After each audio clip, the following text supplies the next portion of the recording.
Hey YouTube, in this video we are going to go over the error call can throw but is not marked with try. A lot of you have commented on the videos and you said that you had this error come up with some of the methods sign up and sign in from Parse, and I'm going to go over how to fix this error and why we were getting it. So Parse at some point in their update wanted to mark their methods with synchronous calls that we're able to throw. So if you actually take three fingers and click on your trackpad over sign up, you can see that the synchronous call here is using throws. So right now we don't have it marked with a try. One way to fix this that's really quick, you could just add try with an exclamation mark and that will actually build and complete. But using the try with an exclamation mark forces the sign up call, and if there are any errors returned or something is wrong, it's going to blow up and we don't want that to happen. So this is how we're going to fix it. Back in video 4 we went over sign up and we use this synchronous method. We're going to use asynchronous method now, and specifically it's called SignUpInBackgroundWithBlock. So I want to refactor something really quick. Up here we had all of our methods that we were calling, and we initially called SignUpUser, and then we went through all of these. So I did some refactoring and I just made it into one complete method. So what I'm going to do is just highlight all of this, and then we are going to delete it. So I'm going to paste in my new code and you guys can check it out. I'll have it on GitHub as well. I made one method that was check all requirements, and I kept throws in there because I did like the fact that we could throw our own errors. So you can see here that all I did was check for each text field to be empty, and if so, throw an error. If not, come down here and go through the email, regular expression check, and if the result is false, then throw the error for invalid email. If not, continue down and it checks password to see if it's the same as confirm password field, and if not, throw an error. And then the final check is the password requirements for all three of them. And at the very end here, I use the exclamation mark to check to see if it's coming back as false for any of these, and if so, throw an error. If not, it'll just run right through the method and continue on. And right below we have our store successful signup that we added in video 4.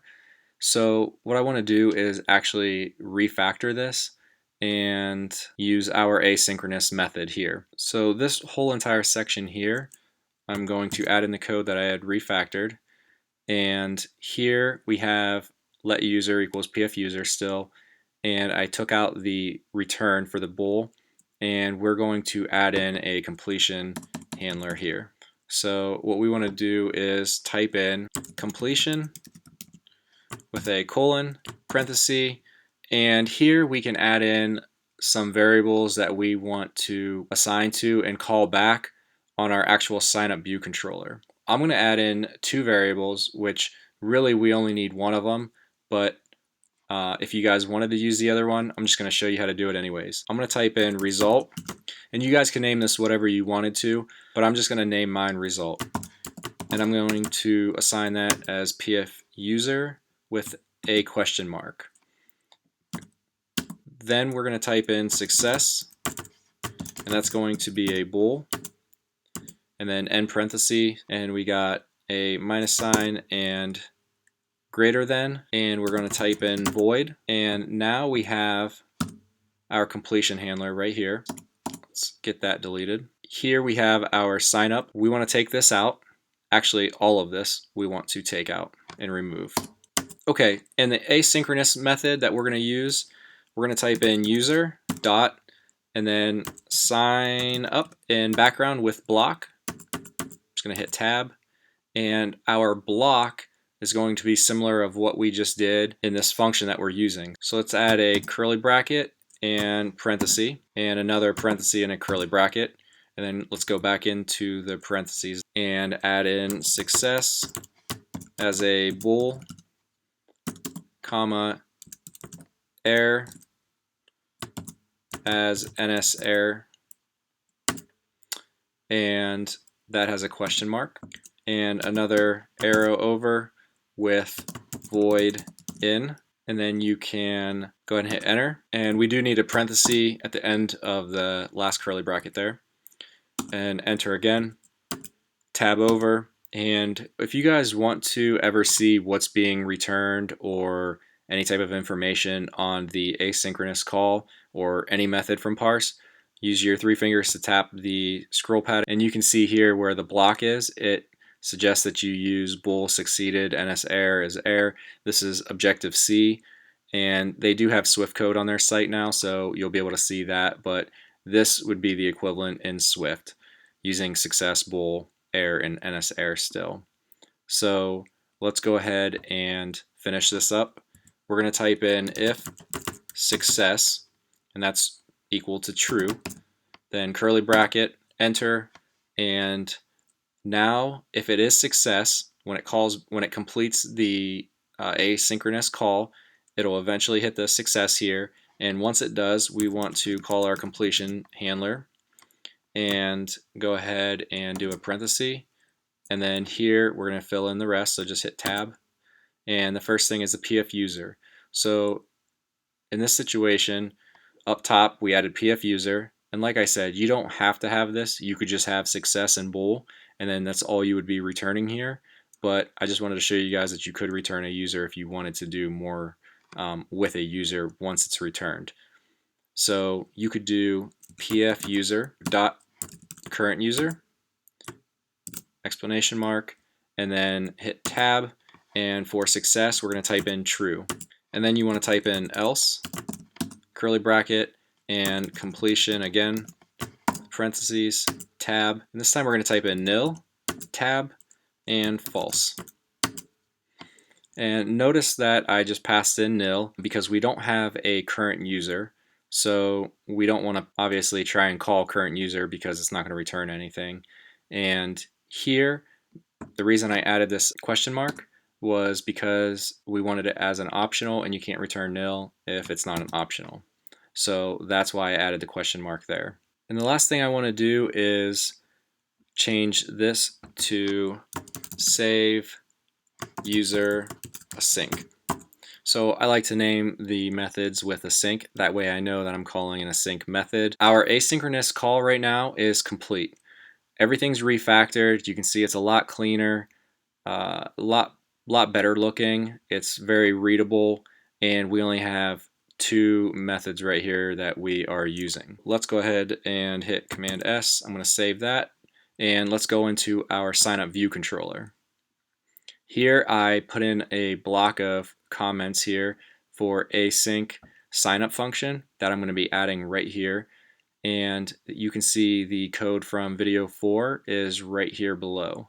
So it's going to blow up right now because we deleted everything, but I wanted to leave it there just to show you what it would look like with the new code and how it kind of compares. So right above here we still have our error label and sign up being called right here. We can leave that, and right below there is where you want to start your asynchronous call. One thing that wasn't working before was when we tried to call an asynchronous method in our model, and I think I had commented that it wasn't working because it was returning the view before the actual call was being completed. And I did a little research. One helpful site that I used was this one here by Ray Wendelich, and it was all on Grand Central Dispatch, and that's what we're going to be using is Dispatch Async. So let's start with typing out dispatch, and we want to do _async, and then parenthesis, let's type in dispatch again, but we're going to do QoS _class _user initiated, tab, and then for the flag we're just going to do 0, and then end that, and then add in your curly brackets. I'm going to bring this one down on the next line so that we can see how everything kind of breaks down.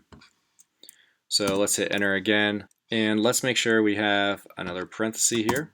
And now let's go ahead and call our method. So we're going to have to type in do, and then try and sign up.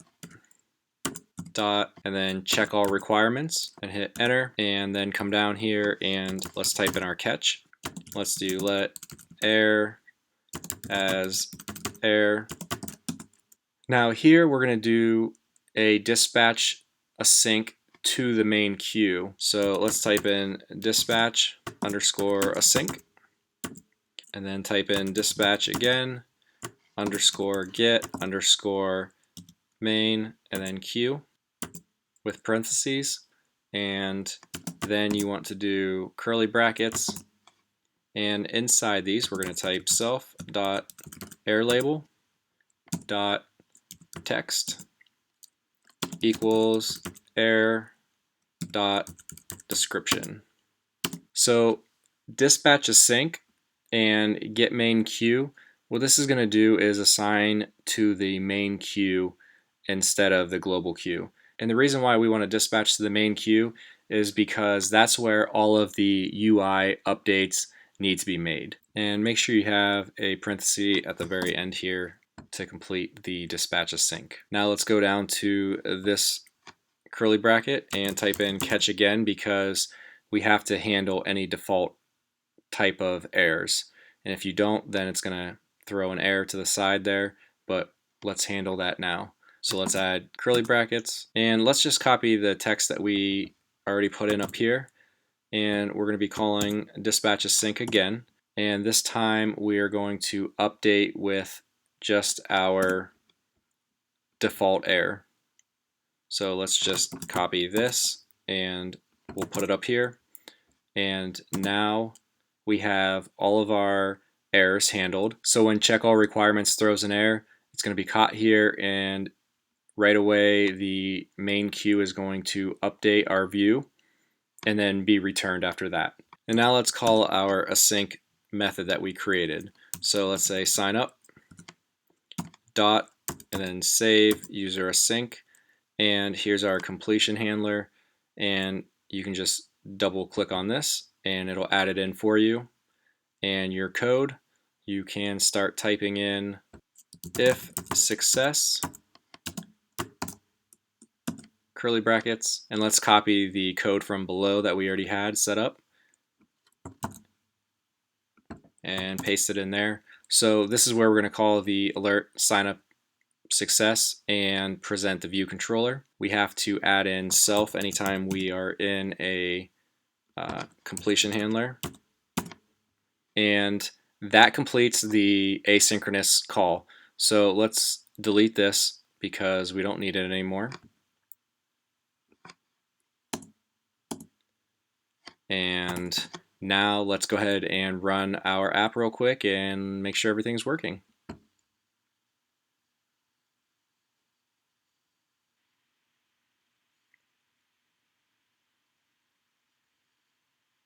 Okay, so here's the sign-in screen, and let's go ahead and click on New to Resume app. And here's our sign-up screen. So let's go ahead and type in our information and see if it works. So let's just say kevin123@gmail.com, and we'll say Kevin, we'll say 3. I think I already have 2 created. And password, let's make this test1234 at, and then test1234 at, and sign up. And it looks like everything returned true and it went through. You can see sign up successful that we created, and now it wants me to log in. So I can click login and it takes me right back to the sign in screen, and we could even sign in from here. I'll give you guys a little preview of the next video that I'll do, but we'll fix the sign in method and we'll add in an activity indicator and kind of delay the process a little bit inside of our dispatch to the main queue, and that way we can show some verbiage in a text field here. So just to show you guys that it's working, we'll do Kevin3 and let's try and log in and see if it works. So it'll say logging in now, login successful. It printed at the very bottom as well, and now we're logged in. So I'll show you guys how to do that in another video. You guys can add it to the sign up screen, which would give a little bit cooler effect. So it actually shows that we're logging in and gives a good feel for the user that something's going on, and you can display it back on the screen. And that's it for this video. Don't forget to subscribe and like to my videos, and I can't wait to bring you guys some more videos here.